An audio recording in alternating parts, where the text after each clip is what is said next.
Is it spoken? Rest of the attendees are requested to mute themselves. Ritika, please start. Yes, ma'am. A very good morning to one and all present over here. It gives me immense pleasure to welcome you all on behalf of Institutional Innovation Council, Maharaja Agresini Institute of Technology, a constituent of Maharaja Agresini University, who has clubbed us for the workshop on Business Model Canvas. We are thankful to our Vice Chancellor, Professor Dr. R.K. Gupta, and Chancellor's nominee, Shri Suresh Gupta sir, who have given us an opportunity to organize this workshop. Due to their busy schedule, they are not joining us today, but they have sent their blessings for this event. We are greatly honored to welcome resource person of today's workshop, Engineer Shiv Sharma, leading Freshworks for Startups India. We are pleased to welcome Professor Dr. Aparna Mahajan, Director and President IIC, Maharaja Agresini Institute of Technology.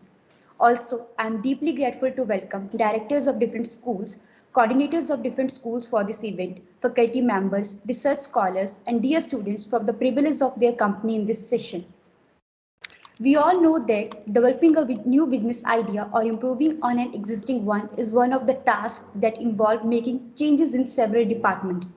The Business Model Canvas workshop is just the right activity to work on together as a team. It covers the fundamental strategic elements of the business to avoid all possible miscommunications, thereby lost time, and make sure everybody is aligned on the strategy.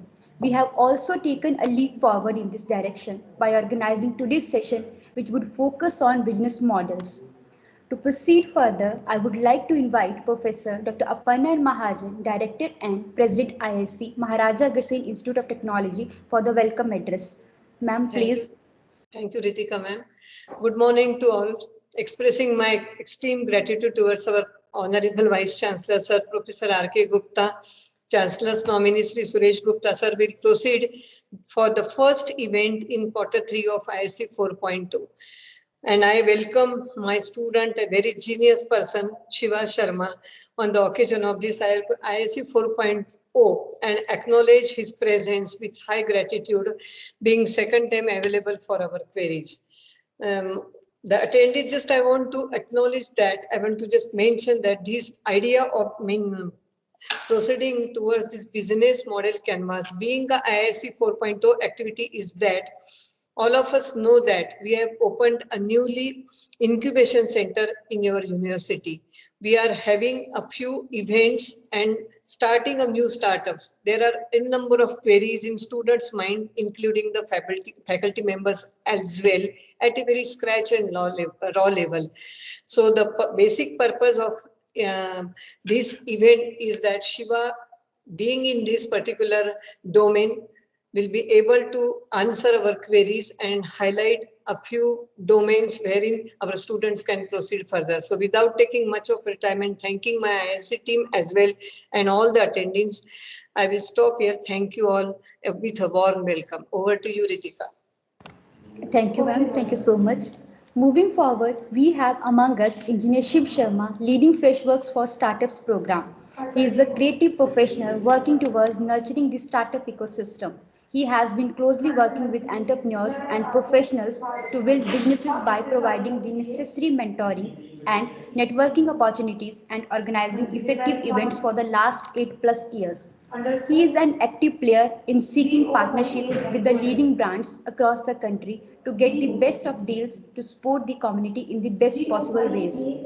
Engineership is also passionate about building scalable ventures along with a data-driven mindset with a knack of experimenting, a big fan of problem solving and working towards building a better ecosystem for early stage entrepreneurs.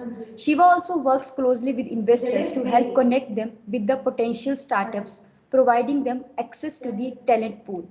Presently, Engineership leads the Freshworks for Startup programs for India. In the past, he has been an ex-founder as well as a community builder for various communities. So without taking much of your time, I would like to invite Engineer Shiv Sharma to address the audience. Sir, please. Thank you, Aparna ma'am. Thank you, Ritika. It's great to be across over here. Just to sort of add value over here, I have been an ex-founder. The BMC that I'm going to take today, teach today forward is something that most of us founders, entrepreneurs do start out when we're just starting out the journey. The idea over here is not to nag anyone, not to downplay anything, or maybe not sort of tell them that hey, you can't do this, but it's just to make sure that if you have your ideas correct, and you're in well aligned at the start of your initiative only, there's a very high chance that you can succeed more over there. By using something as simple as a BMC, that's a business model canvas, you can understand exactly what you're trying to solve, who you're trying to solve for, and is that actually relevant or not. Uh, so without further ado, I'll just share my screen across. I'll firstly share across what a business model canvas looks like. Uh, Give me a second, please.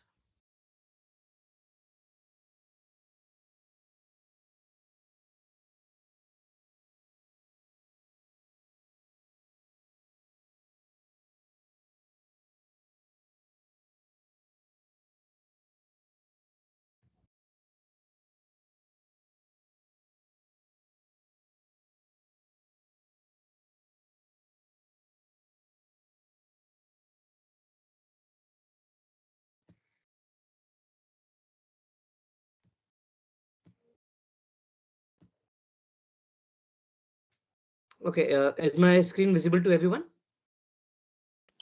Yes, sir. Is visible, Shiva. Cool. So basically, what business model canvas is all about, there was a guy, entrepreneur Alexander, who sort of initiated this out almost in like 80s and 90s. And the idea over here of building this model out was so that everyone can put on everything that is going on across in their mind, right? Just to put all the chaos to rest, to put it across on one board, and then figure out what exactly what to do across for it. Now, firstly, we don't go from left to right or top to bottom across over here. A business model canvas is a little different in those terms. First and foremost, what comes across is value proposition. Aparna ma'am, you're saying something? No, not at all. Okay. I figured you're You, saying something. sorry, you have asked me, you can go in the mixed mode as well, Hindi and English, so that everybody understands it. If possible, obviously, otherwise you can go as it is. Absolutely. Absolutely. No worries, no worries. I switch English Hindi whenever possible across. No, So, it's okay the way you want it. okay. So over here, right, value propositions. The first thing that comes forward is what is the problem you are trying to solve as a entrepreneur. हमें ये idea करना है, सिर्फ यही idea करना है, ये $1 million idea है, सब लोगों को यही लगता है इनिशियली, बट क्या वो आइडिया सिर्फ कहने के लिए एक आइडिया है या फिर उससे एक्चुअली किसी का बेनिफिट हो रहा है? वो आइडिया मैं अपने लिए बना रहा हूँ या मैं किसी कस्टमर की वैल्यू कुछ देने के लिए बना रहा हूँ या उसकी कोई प्रॉब्लम सॉल्व करने के लिए बना रहा हूँ? उस चीज को हम लिखते हैं यहाँ पे वैल्यू प्रोपोजिशंस में आपका, कि वो कोर वैल्यू क्या है जो आप अपने कस्टमर्स को डिलीवर करना चाह रहे हो, उससे क्या वो कस्टमर की नीड है भी या नहीं है। अब अगर आपने डिसाइड कर लिया कि नहीं यार, ये एक प्रॉब्लम स्टेटमेंट है जिसे मुझे सॉल्व करना ही है और ये 110% मार्केट में अवेलेबल है, ये आपका थीसिस हो सकता है, बट ये इसकी कोई गारंटी नहीं है कि एक्चुअली में लोगों की वो वैल्यू है भी या नहीं भी है। ठीक है, तो सबसे पहले हम लिखते हैं वैल्यू प्रोपोजिशन में। अब ये जो मैंने लिया है screenshot, this is from something called strategy idea. आपको अगर बीएमसी बनाना नहीं आता तो there's a website called as Canvanizer, if I'm not wrong. That's CANVANIZER, Canvanizer. आप उस पे जाके अपना मेंशन कर सकते हैं, then you can keep all those points across on one board वगैरह। I would recommend कि आप इसको खुद पेन पेपर लेके करें, क्योंकि इससे आपके जो मन में दसियों तरह के क्वेश्चंस चल रहे हैं, क्या करना है, कैसे करना है, क्यों करना है, उसको जब खुद लिख के आप सॉल्व करके करने की कोशिश करते हो तो you always get new ideas for it, right? तो पहले जब आप अपना वैल्यू प्रोपोजिशन लिख के एक जगह पे रख लेते हो, फिर आप उसके बाद सोचते हो ठीक है, ये मेरी कोर एक्टिविटी है जो मुझे करनी है। अब इसके बाद हम आते हैं हमारे कस्टमर रिलेशनशिप पे, ठीक है ना? किस तरीके का कस्टमर रिलेशनशिप होने वाला है? क्या मैं B2B देखने वाला हूँ? क्या मैं B2C देखने वाला हूँ? क्या मैं स्टार्टअप्स को हेल्प करने वाला हूँ दूसरों को, या फिर मैं किसी कस्टमर को हेल्प करना चाह रहा हूँ? तो अगर इसको मैं एक ट्विस्ट करके बोलूँ कि मेरे कस्टमर कौन है? एज़ अ स्टार्टअप जो भी आपका आइडिया है, क्या आपके कस्टमर दूसरे स्टार्टअप्स हैं, दूसरे बिज़नेसेस हैं, या फिर वो दूसरे लोग हैं? अगर वो दूसरे लोग हैं जो कस्टमर जो यूज़ करना चाह रहे हैं, तो किस तरीके का आपका वो रिलेशनशिप होने वाला है और कैसे उनको आप मेंटेन करना चाह रहे हो? क्या आपका ऑलरेडी कोई मेंटेन हुआ पड़ा है? लेट्स से आपने किसी से पार्टनरशिप करके रखी हुई हो कि लेट्स से अगर आप रियल टेक का कुछ कर रहे हो तो क्या आपने किसी से प्रॉपर्टी लेके रखी हुई है, एड टेक का कर रहे हो क्या आपने किसी इंस्टीट्यूट के साथ टाई अप करके रखा हुआ है, तो वो आपके यहाँ पे कस्टमर रिलेशनशिप में आप लिख के उनको समझ सकते हो कि ये मेरा ऑलरेडी एस्टैब्लिश्ड है। पर इसके बाद मुझे और क्या-क्या चीज़ों से इंटीग्रेट करना पड़ेगा अपने आप को इन terms of customers. Let's say आप पेड मॉडल यूज़ करना चाह रहे हो, आप ऑर्गेनिक तरीके से जाना चाह रहे हो, पर आप उन सब चीज़ों को एक जगह पे लिखना चाहोगे, ठीक है ना? उसके बाद आप देखते हो चैनल्स के तौर पे, ठीक है ना? चैनल्स हो गए बेसिकली आपको जो कस्टमर सेगमेंट वाले हो गए हैं, उनको आप कैसे रीच आउट करना चाह रहे हो? क्या आप लिंक्डइन के माध्यम से उन्हें रीच करना चाह रहे हो, इंस्टाग्राम के थ्रू करना चाह रहे हो, आप डोर टू डोर अपना सेल्समैन भेजना चाह रहे हो, आप एड्स वगैरह रन करना चाह रहे हो। आइडिया सेल्स चैनल्स का यहाँ पे लिखने का बहुत प्लेन एंड सिंपल ये होता है कि आपको पता रहे कि मैं ये 5 चैनल्स हैं जिनको ट्रैक करना चाह रहा हूँ। ट्रैक करने का रीज़न ये नहीं होता कि अ, कि भाई मेरे को मैं 10 चैनल और स्टार्ट करना चाहता हूँ, मैं 15 चैनल से बेचना चाह रहा हूँ सेम चीज़ को, वो कभी भी नहीं होता। ये सबसे पहले इनिशियली हम इसलिए करते हैं कि आइडेंटिफ़ाई कर पाएँ कि जो हमारा टारगेट है, वो कहाँ पे एक्ज़िस्ट करता है। कई बारी लगता है मुझे कि अगर मैं बी2बी बेच रहा हूँ, तो मेबी ईमेल्स शायद वन टू वन भेज के उनको या लिंक्डइन के थ्रू मुझे ज़्यादा बिज़नेस आ सकता है। चैनल्स को यहाँ पे मेंशन करने का यही होता है कि जो आपकी हाइपोथेसिस आपने लेके रखी हुई है, जो थीसिस है आपकी, उसको आप ब्रेक कर पाओ और रिफाइन कर पाओ। अ, अभी लेट्स से आप इंस्टाग्राम के थ्रू अपने कस्टमर्स को रीच आउट कर रहे हो। थोड़े टाइम बाद आप पिंटरेस्ट ट्राई करना चाहोगे, थोड़े टाइम बाद आप लेट्स से फेसबुक ट्राई करना चाहोगे। आप यहाँ पे मेंशन करते रहोगे और चेक करोगे कौन-सा प्लेटफ़ॉर्म या कौन-सा चैनल वर्क कर रहा है। वर्क करने का मतलब ये नहीं है कि आपको सिर्फ़ उसमें रिस्पॉन्स आ रहा है या लोग रीच आउट कर रहे हैं। किस कॉस्ट पे वो रीच आउट कर रहे हैं? क्या आप ₹1000 लगा रहे हो और आपके 100 कस्टमर आ रहे हैं, एक एक प्लेटफ़ॉर्म पे और दूसरे प्लेटफ़ॉर्म पे आप ₹10,000 लगा रहे हो और 500 लोग आ रहे हैं। तो आपको समझना है पर कस्टमर आपकी कॉस्टिंग वगैरह कैसे आती है? क्या मैं इंस्टाग्राम पे ज़्यादा फ़ोकस करूँ तो मुझे ज़्यादा बिज़नेस आएगा? तो इसलिए आप इन सब मेजर्स कंसर्न्स को आप एक जगह पे लिख के रहते हो आप। 100 बात की एक बात होती है कि आपको कॉस्ट इफेक्टिव बनाना पड़ता है। As a founder you can not waste money. जो भी आ रहा है, जो भी जा रहा है, उसका बहुत स्ट्रिक्टली आपको चीज़ें रखनी पड़ती हैं। And obviously you have to think frugal about it, be very smart. कहते हैं ना स्ट्रीट स्मार्ट वाला चीज़ होती है जो हसल करने जिसे कहते हैं। वो यही होता है कि आप कम से ज़्यादा कैसे वैल्यू क्रिएट कर सकते हो। अ, अब वो वैल्यू आप अपने चैनल्स के थ्रू करना चाह रहे हो, आप कस्टमर्स के रिलेशंस के थ्रू करना चाह रहे हो या फिर आप अपने किसी और की पार्टनर से की एक्टिविटी से कर रहे हो, वो भी कर सकते हो। ये हो गया आपका वैल्यू प्रोपोज़िशन, कस्टमर रिलेशंस और चैनल्स। अब आ जाते हैं आपके कस्टमर सेगमेंट्स पे। कस्टमर सेगमेंट बेसिकली हो गया बहुत इंपॉर्टेंट चीज़ जो है, जो आपका एक कस्टमर रिलेशनशिप से आप टाई अप करके देख सकते हो। एग्ज़ैक्टली मेरा कस्टमर कौन है, ठीक है? अगर मेरा कस्टमर क्या मेरा कस्टमर एक 20 साल का कॉलेज गोइंग स्टूडेंट है?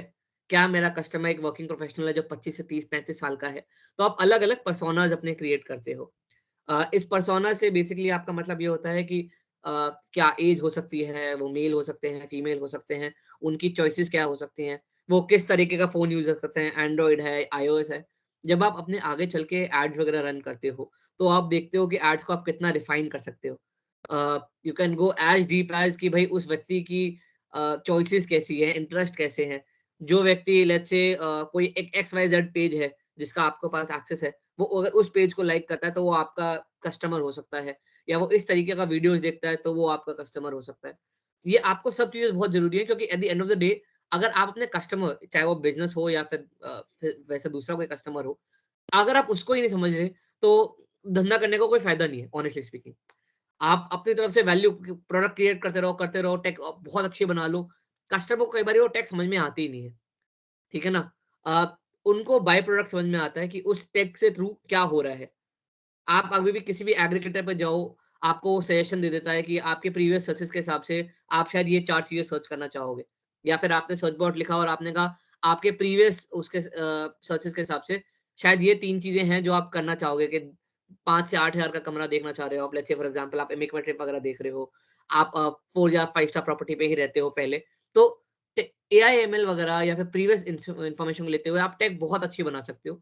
लेमैन को जो एक व्यक्ति है आपका जो सेगमेंट टारगेट कस्टमर हो भी सकता है, नहीं भी हो सकता है। कई बारी उसको वो चीज़ समझ में नहीं आती। पर अगर वो आपका कस्टमर सेगमेंट है, तो आपको उसका भी एक प्रोफाइल पर्सोना क्रिएट करना पड़ता है। पर्सोना क्रिएट करने के लिए काफ़ी सारे ऑनलाइन सॉफ्टवेयर्स वगैरह होते हैं। आप अगर गूगल करके देखोगे, क्रिएटिंग अ यूजर पर्सोना और अ कस्टमर पर्सोना, आपको बहुत उसमें टूल्स वगैरह मिल जाएंगे। Now go across to it की एक्टिविटी, कि आपको ये डिसाइड हो गया कि आपको क्या करना है, आपको क्या प्रॉब्लम स्टेटमेंट सॉल्व करनी है। उस प्रॉब्लम स्टेटमेंट सॉल्व करने के लिए आप एग्जैक्टली क्या कर रहे हो? क्या आप लोगों से बातचीत करना चाह रहे हो? क्या आपने एक अपना स्टोर खोल लिया है? क्या आपने कोई बिल्डिंग रेंट पे ले ली है? आप SaaS कर रहे हो, एडटेक कर रहे हो, फॉर्म टेक कर रहे हो, अलग-अलग तरीके के होते हैं। तो अपने उस प्रॉब्लम स्टेटमेंट को सॉल्व करने के लिए what are the core activities you you want to do across for it? या फिर उसको एक तरीके दूसरा तरीका समझिए कि अगर आपको ये प्रॉब्लम सॉल्व करनी है, तो उस प्रॉब्लम सॉल्व करने के लिए आपको क्या-क्या करना पड़ेगा? क्या आपको 10 चैनल्स और खोलने पड़ेंगे? क्या आपको 2 अलग तरीके के लोगों का कस्टमर रिलेशनशिप बना के रखना पड़ेगा? क्या आपको अपना रेवेन्यू अलग-अलग स्ट्रीम चेक करनी पड़ेंगी? तो every key activity that you need to do for those value proposition is what you need to do across over here. Uh, अब जैसे इसमें बता दिया आपको अलग, जैसे प्रोडक्शन, आप अगर मैन्युफैक्चरिंग वगैरह में देख रहे हो, तो प्रोडक्शन वगैरह का प्रॉब्लम्स अगर आपकी हो गई, या फिर आप लॉजिस्टिक्स में देख रहे हो, तो लॉजिस्टिकल प्रॉब्लम्स कैसे हो सकती हैं। तो अपनी प्रॉब्लम जो आप प्रोपोज़िशन देना चाह रहे हो, उसको सॉल्व करने का तरीका। अब आपने आइडेंटिफ़ाई कर लिया मुझे कौन-सी प्रॉब्लम सॉल्व करनी है, आपने आइडेंटिफ़ाई कर लिया कि मुझे क्या करना पड़ेगा उन चीज़ों को सॉल्व करने के लिए। अब आ जाता है की रिसोर्सेज़। अपनी की एक्टिविटीज़ को फुलफ़िल करने के लिए आपको क्या-क्या चाहिए होगा। आपने डिसाइड कर लिया यार मुझे 5 नए चैनल्स और खोलने हैं। उन 5 चैनल्स को खोलने के लिए शायद आपको अपने टीम मेंबर्स को इंक्रीज़ करना पड़ेगा। अ, टीम मेंबर्स इंक्रीज़ करने के लिए आप शायद सोशल मीडिया के व्यक्ति को रखना पड़ेगा। क्या पता आपको अपनी थोड़ी पीआर करनी पड़ेगी। क्या पता आपको भाई चाहे फिज़िकल हो, ह्यूमन हो, या फिर क्या पता आपको और कैपिटल लेके आना पड़े अपनी कंपनी में। कि यार ये तो मैं अभी कर ही नहीं सकता अभी ये करने के लिए। तो यहाँ पे आप वो की रिसोर्सेज़ अपने मैनेज करते हो। अ, अगेन इसको करने का मेन रीज़न ये होता है कि आपको पता रहे कि यार अगर मैं इतना एक्स कैपिटल अंदर इन्फ्यूज़ कर रहा हूँ कंपनी में, तो मैं इससे वाई रेवेन्यू निकाल सकता हूँ। अगर मेरे पास रिसोर्सेज़ ही नहीं होंगे और मैं सोचता रहूँगा कि मैं यार हसल करते पहुँच जाऊँगा, प्रोबेबिलिटी है पर श्योर शॉट नहीं होगा। ये चीज़ आपको हमेशा समझनी पड़ेगी कि अगर आपको कुछ अचीव करना है, कुछ बनाना है, तो आपको कुछ की रिसोर्सेज़ तो ज़रूरत पड़ेगी ही पड़ेगी। चाहे अगर आपके लेट्स से आपको ये समझ में रियलाइज़ हो गया कि यार मुझे एक मार्केटिंग का व्यक्ति चाहिए, but you might not have that capital to get that person. तो फिर आप अपने फ्रेंड्स में जाओगे कि यार कहीं कहीं से क्या मैं किसी व्यक्ति से थोड़ी मार्केटिंग करवा सकता हूँ, जो मेरे लिए फ्री में कर दे या बार्टर में कर दे। अ, वो आपका हसल के ऊपर है, आप किस तरीके से उस चीज़ को कर सकते हो, कैसे नहीं कर सकते हो। But key resources are always important, and key resource might be a physical resource, it might be even an additional resource as a key person, जो आपका एज अ को-फाउंडर आ जाता है, या फिर आपका कोई एज कैपिटल इन्वेस्टर आ जाता है। वो सब आपके लिए की रिसोर्स के तौर पे ही होते हैं। अब आ जाते हैं आपके की पार्टनर्स में। अब आपने अपने प्रोफेशन समझ लिया, आप क्या उसको करने के लिए क्या-क्या रिसोर्सेज़ की ज़रूरत पड़ेगी और क्या-क्या आपको करना पड़ेगा। इन सबको देखते हुए आपको ये समझ में आ जाएगा कि यार मेरे की पार्टनर्स कौन हैं। क्या वो एक इंक्यूबेटर एक्सेलेरेटर हो सकता है आपका की पार्टनर, जो मुझे वो अलग-अलग चैनल्स में अलग-अलग मेंटर्स दिलवाता रहे? क्या वो आपका एक इन्वेस्टर हो सकता है, जो आपको कैपिटल दे? क्या वो आपका आपका सप्लायर या मैन्युफैक्चरर हो सकता है, जो आपको उस बंदे के साथ आपको बना के रखनी पड़ेगी? अगर वो नहीं होता तो आपको अपने 2 अल्टरनेटिव बचा के रखने पड़ेंगे कि कोई कल को अगर ये पार्टनरशिप मेरी खराब होती हुई दिख रही है मुझे, तो I need to have somebody who can replace that activity. क्या आप अपना स्टार्टअप प्रोग्राम रन करना चाह रहे हो, पार्टनर प्रोग्राम रन करना चाह रहे हो, दसियों तरीके के आपके वो हो सकते हैं। ये पूरा-पूरा जो होता है आपका डिपेंडेंट होता है कि आपका आइडिया क्या है वो। आप किस आइडिया पे वर्क कर रहे हो, कैसे वर्क कर रहे हो, और ये आपको आइडेंटिफाई करने ज़रूरी है। These are your core thesis कि भई अगर ये आपके 5 पार्टनर हैं, तो यार आप मान के चलो इन 5 पार्टनर्स को आपसे अच्छा और कोई नहीं जानता। आप क्या कर रहे हो, कैसे कर रहे हो, आप इनको हमेशा अपने लूप में रखो। ये आपके इनर सर्कल हो गए।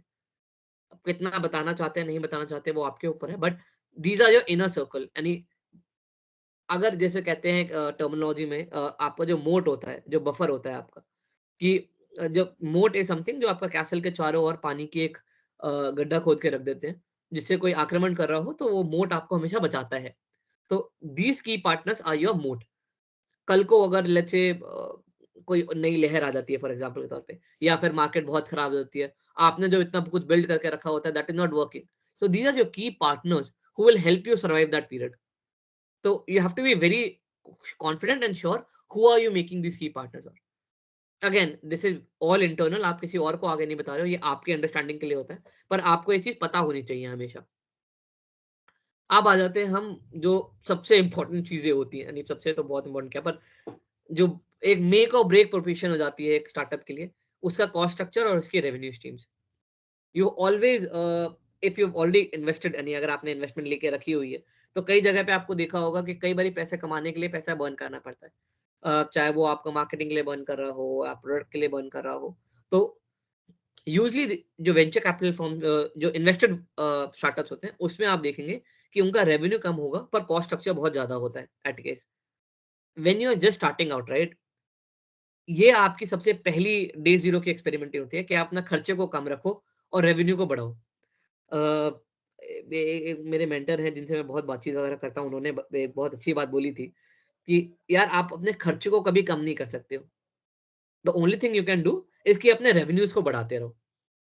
तो अगर आपको एक्सपैंड करना है तो अपना रेवेन्यूज बढ़ाओ, एक्सपेंशन करो साथ में।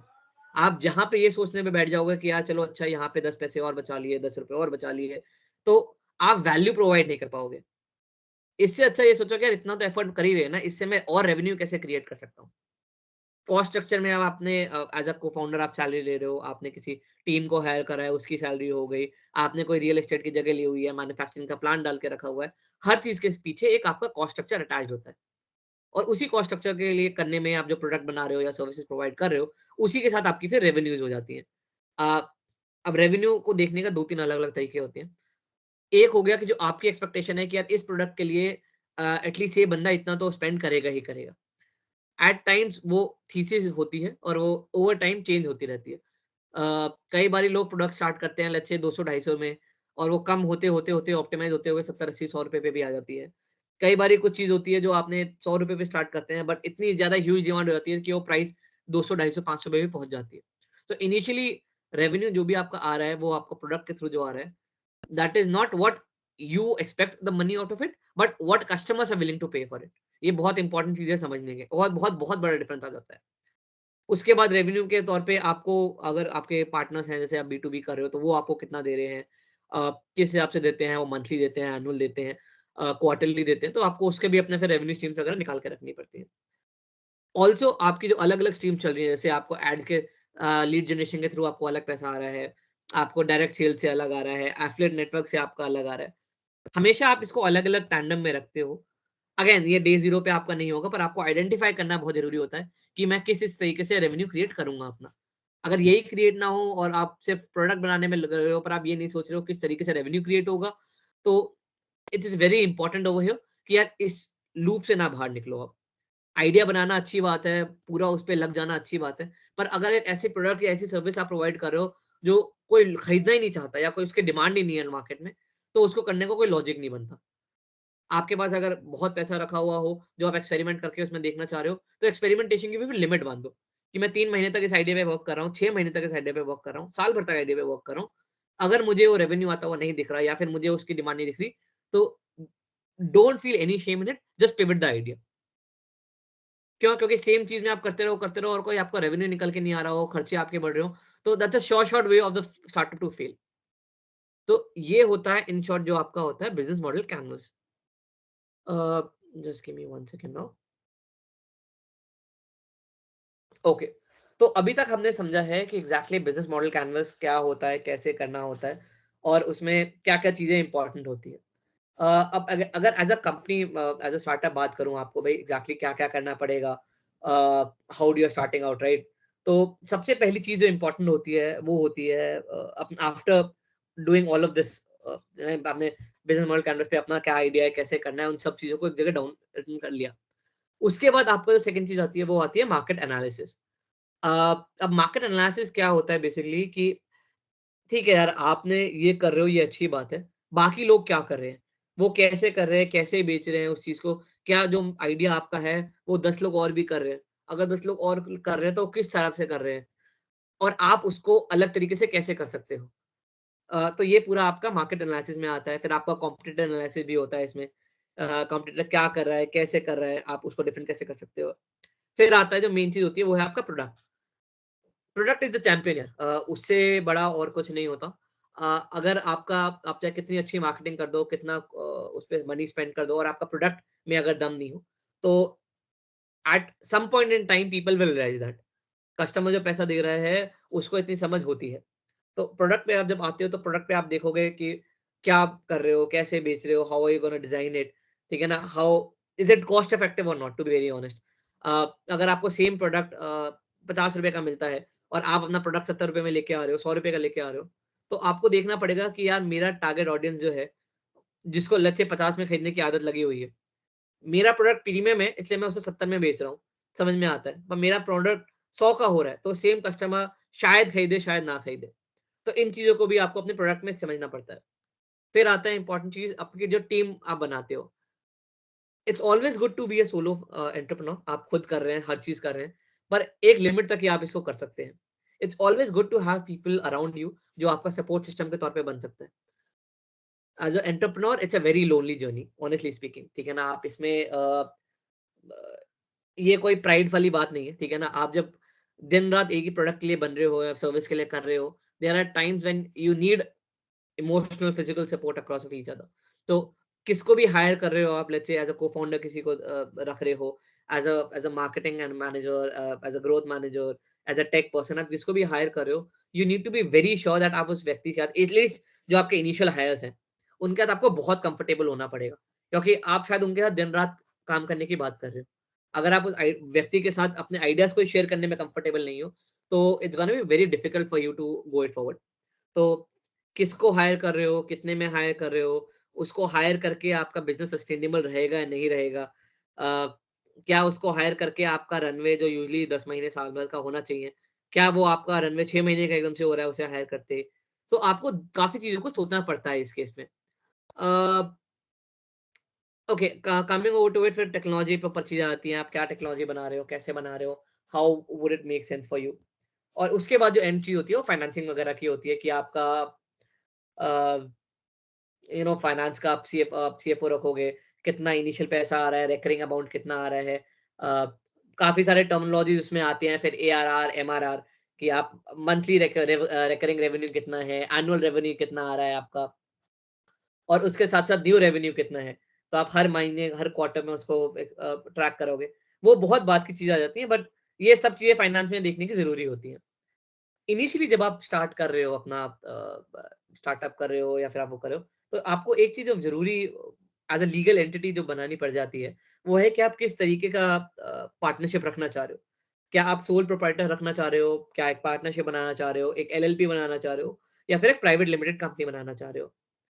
अ, अलग-अलग चीज़ें होती हैं। आपका यूजुअली पार्टनरशिप हो गई, एलएलपी हो गई, या फिर आपकी प्राइवेट लिमिटेड हो गई।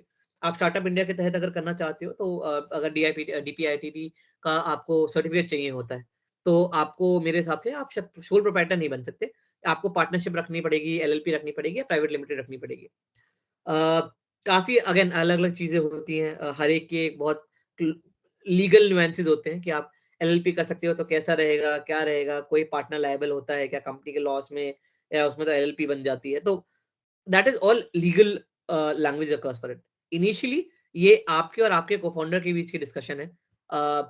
कैसे होना चाहिए। अगर आप बाद में इन्वेस्टमेंट वगैरह रेज़ करने के लिए जाते हो, तो आपका प्राइवेट लिमिटेड बनाना आसान होता है। आपका 15,000 20,000 समथिंग में प्राइवेट लिमिटेड कंपनी बनती है। यूजुअली एलएलपी और पार्टनरशिप्स आपकी बहुत सस्ते में बन जाती हैं, ₹5,000 में या ₹4,000 में। तो यूजुअली प्रेफर करते हैं कि यार चल पहले हम अपन पार्टनरशिप या फिर एलएलपी फॉर्म खोल लेते हैं और बाद में हम इसको प्राइवेट लिमिटेड में कन्वर्ट करवा लेंगे। ये ऑप्शन भी एक अवेलेबल होता है आपके पास। Uh, but again like I said, कोई भी आप जब फंड रेज़ वगैरह के लिए जा रहे हो, तो it's always made sure, just give me 1 second please.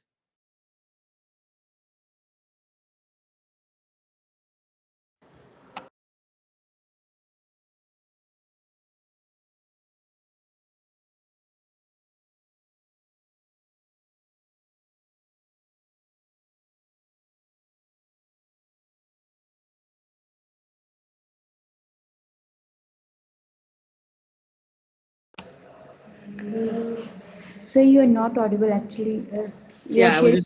I was just doing something else. Yes, Give me a yes, second, yeah. yes. Okay, sir. I was just getting pings across on my Slack, so I just muted my Slack across for a moment. Okay, Okay, sir. no Okay. issues, Yeah. no issues. Yeah. So now you've created that legal entity across for yourself. अब उसके बाद जो next step आता है as a startup journey in your whole entrepreneurial journey is कि what next do you want to do. आपने अपना business create कर लिया छोटा सा, आपने अपनी legal entity बना ली, आपने एक छोटी सी टीम ले ली। अब इसके बाद आपका next logical step क्या होता है? यहाँ पे अब आपके अलग-अलग चीज़ आ जाते हैं कि how can you raise money across for it. आप आपके इस केस में आपके इंक्यूबेटर्स और एक्सीलरेटर्स होते हैं इनिशियली, जो आपकी हेल्प करते हैं। इंक्यूबेटर्स आपको कई बारी फ्रॉम आइडिएशन स्टेज या फिर कहते हैं आपका प्री ट्रैक्शन स्टेज से लेकर आपको टू एन एमवीपी स्टेज तक आपको हेल्प करते हैं। वो आपको जैसे कॉलेज भी आपको इस समय हेल्प कर रहा होगा in terms of creating these BMCs, in terms of how to do those pilots across for it. आपको अगर किसी को अपनी कंपनी फॉर्मेशन भी करनी है तो शायद ये किसी लीगल एंटिटी के साथ पार्टनरशिप भी कर लेंगे आपके लिए। तो ये आपको इनिशियल स्टेजेस में हेल्प करते हैं how to refine your ideas. क्योंकि इनिशियली आप अगर बिल्कुल आइडियाज लेवल पे लेके आप आगे किसी के पास जाओगे कि यार ये मेरा आइडिया है, मुझे इस पे पैसे चाहिए, वेरी हाई प्रोबेबिलिटी 99% की बंदा व्यक्ति मना कर देगा। तो आपको पहले अपना पूरा सिस्टम क्रिएट करना पड़ता है। आपको पूरा सिस्टम क्रिएट करना पड़ता है, कैसे करेंगे, क्या करेंगे, चीज समझनी पड़ती है उस केस में, और फिर उसके बाद जाके आप ये चीज कर पाते हो। तो इंक्यूबेटर्स एंड एक्सीलरेटर्स बहुत ज्यादा इस चीज में हेल्प करते हैं when you are in a very early stage of your journey. उसके बाद आप आते हैं in terms of angel investors वगैरह हो गए, या फिर आपका जो आजकल बहुत ज्यादा फेमस है that is a crowd funding method. Crowd funding basically is when you go on to a crowd funding platform, जैसे आपका इजी लीड्स हो गया, सॉरी डिजायर्ड विंग्स हो गया, या फिर आपका मिलाप वगैरह, केटो वगैरह के काफी सारे हो गए, and you have friends family customers pool money into you. So आप अपनी इक्विटी ज्यादा डाइल्यूट ना करते हुए आप फंडिंग रेज कर सकते हो। आजकल काफी सारे नए नए मीडियम्स भी हैं। You have RBF, revenue based financing, जिसमें आपका अगर आपका रेवेन्यू आ रहा है बिजनेस का अच्छा, स्टार्टअप का, तो आपको अपने इक्विटी को डाइल्यूट करने की भी जरूरत नहीं है। आप अपने बिजनेस के हिसाब से, रन रेट के हिसाब से अपना मार्केट से पैसा उठा सकते हो। उसके सबसे एंड में आता है जब आपका शायद आपको अमाउंट से ज्यादा आपको नेटवर्क की जरूरत हो। उस केस में आपका वीसीज और एंजल नेटवर्क्स, एंजल इन्वेस्टर्स और एंजल नेटवर्क्स बहुत ज्यादा वैल्यू करते हैं। But that is a completely different topic all together. उसके लिए आपको इट्स ऑलवेज रिकमेंडेड कि आपका 3-6 महीने का बिजनेस चल रहा हो, एक फिक्स रन रेट वगैरह आ गए हो, at least you have some stability into it. हाँ, देयर आर चांसेस जब आपको लेट्स से एक्सेल वगैरह, ब्लूम वगैरह बहुत इनिशियल स्टेज पे भी पैसा इन्वेस्ट कर सकते हैं, but that is when you have a very great idea, very disruptive idea. उस केस में भी आपकी टीम पहले बिल्ड हो जानी चाहिए, टीम बिल्ड होना चाहिए, कंपनी फॉर्मेशन हो जानी चाहिए, और ये जो आपकी बेसिक चेकलिस्ट है ना, ये कंप्लीट हो जानी चाहिए। आइडिएशन पे हो, रेवेन्यू पे हो, वो अलग अलग स्टेजेस आ जाती हैं, पर वो अगेन वो कन्वर्सेशन में आप फिर भी हटा सकते हो।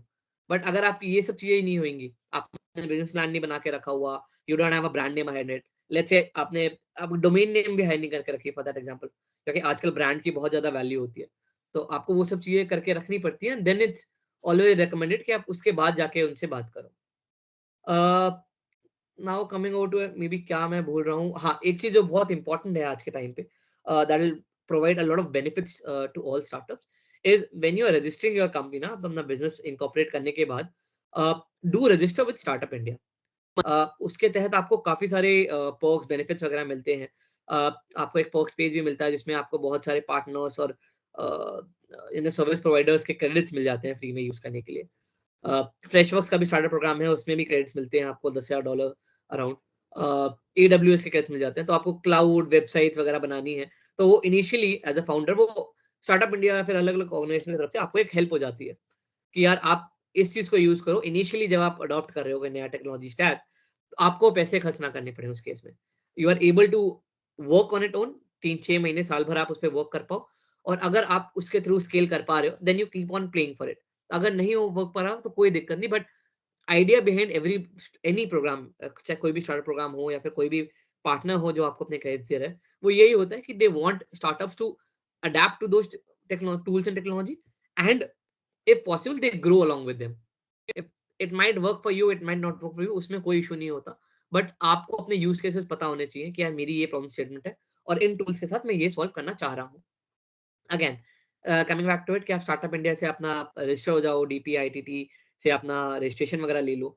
यूजली जो डॉक्यूमेंटेशन इसमें चाहिए होते हैं आपके डायरेक्टर्स के इनकॉर्पोरेशन सर्टिफिकेट, पैन नंबर वगैरह, प्रूफ ऑफ कॉन्सेप्ट, यानी आपका पिच डेक हो गया, वेबसाइट हो गया, 10 चीजें और होती हैं।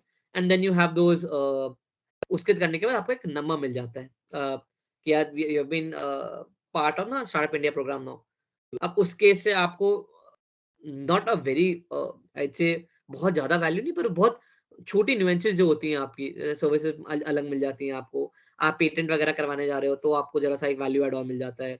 आप अगर फंडिंग वगैरह के लिए जा रहे होते हो तो आपको लोग at least they know you are a startup India incorporated company, तो उसकी वैल्यू ज्यादा रहती है। I think that is you know those are the very important points जो आप शायद एक अर्ली स्टेज में फिगर आउट कर सकते हो। अगर आप में से किसी का कोई और क्वेश्चन है, क्वेरी है, तो I am pretty sure post this call I just share my LinkedIn profile over here, और if anybody has a question, just reach out to me over LinkedIn. Happy to help.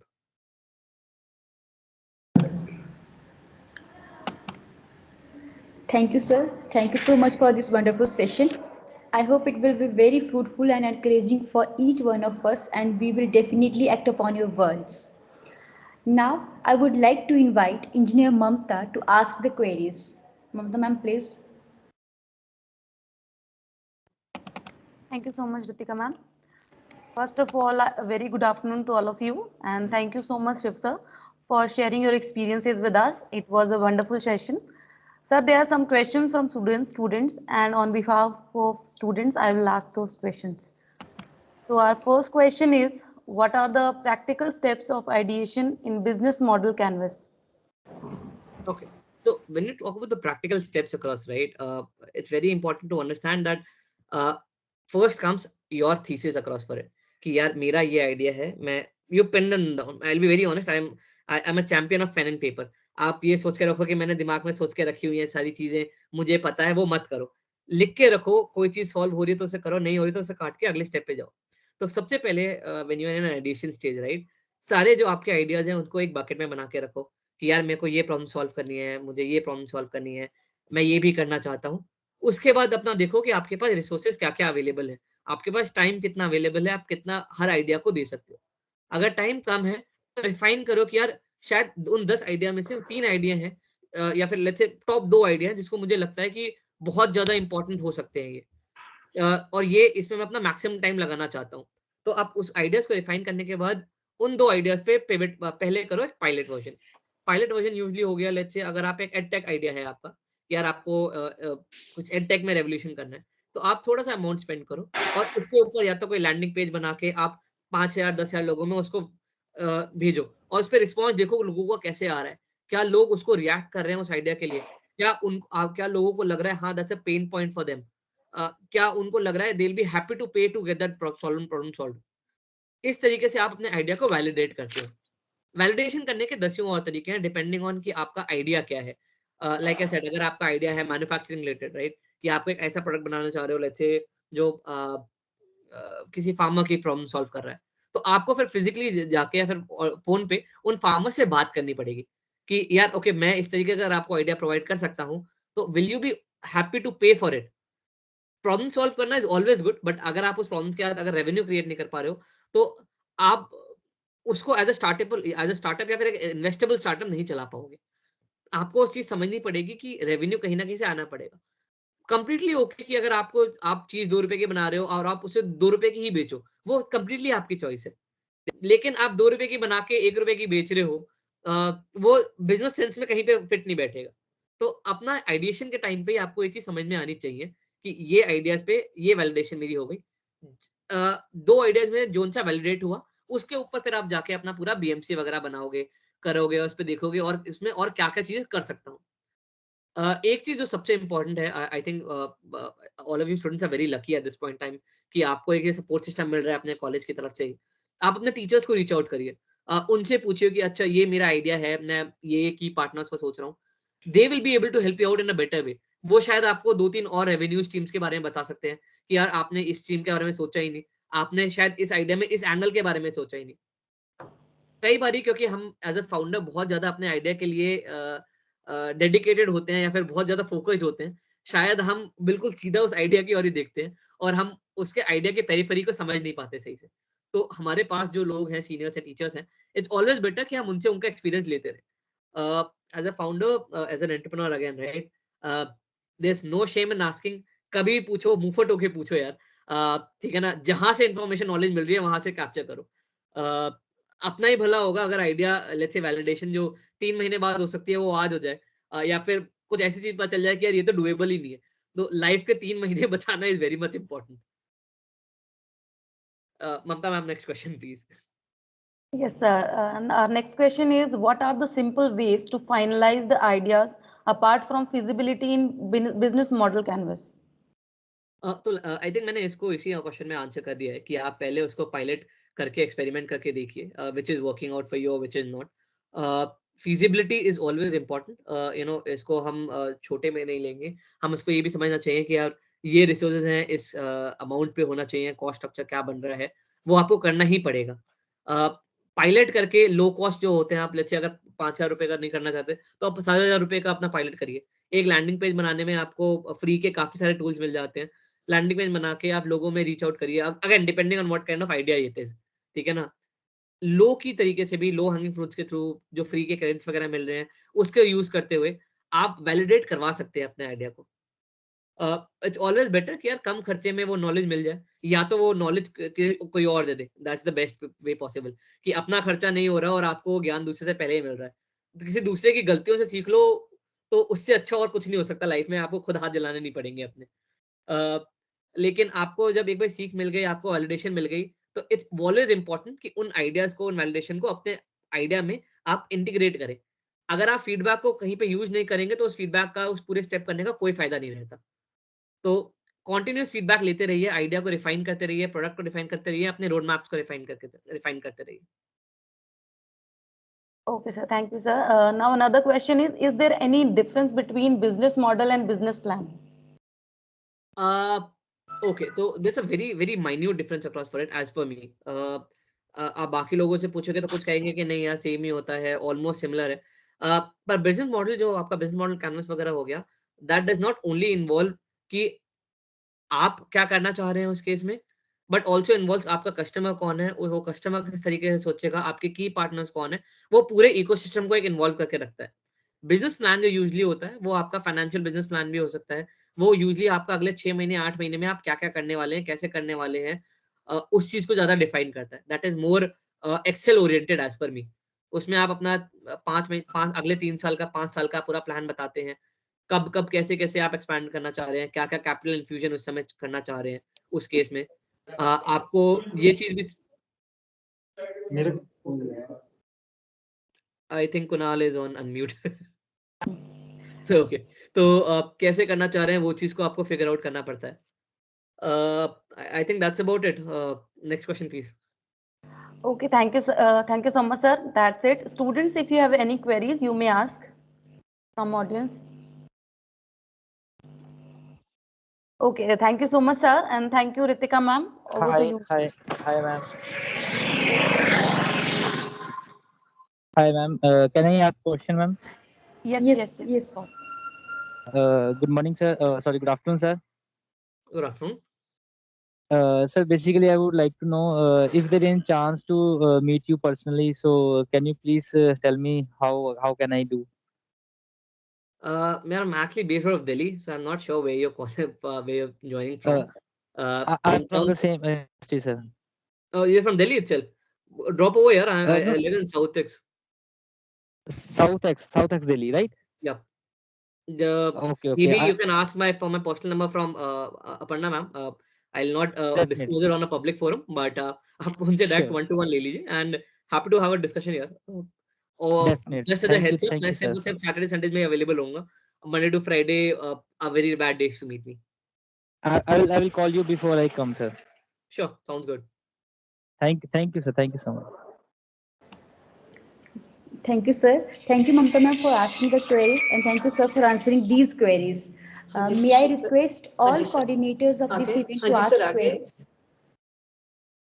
May I request all coordinator of this event to ask queries, if any?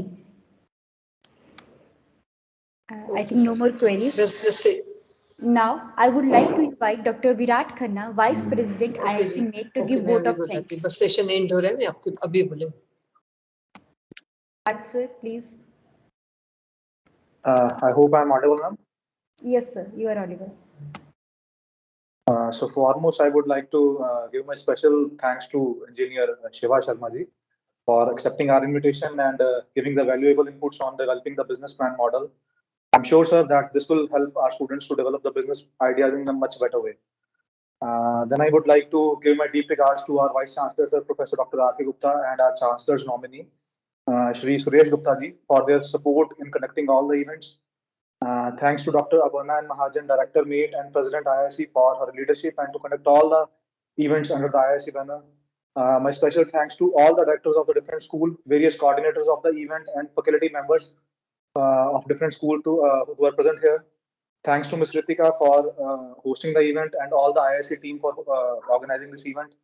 Last but not the least, thanks to all the attendees for listening, and I hope you all will be use these valuable inputs given by our key speaker in developing your business plan ideas. Thank you once again. Thank you. Over to you, Ritika. Thank you so much, sir. Participants, feedback link is given in the chat box.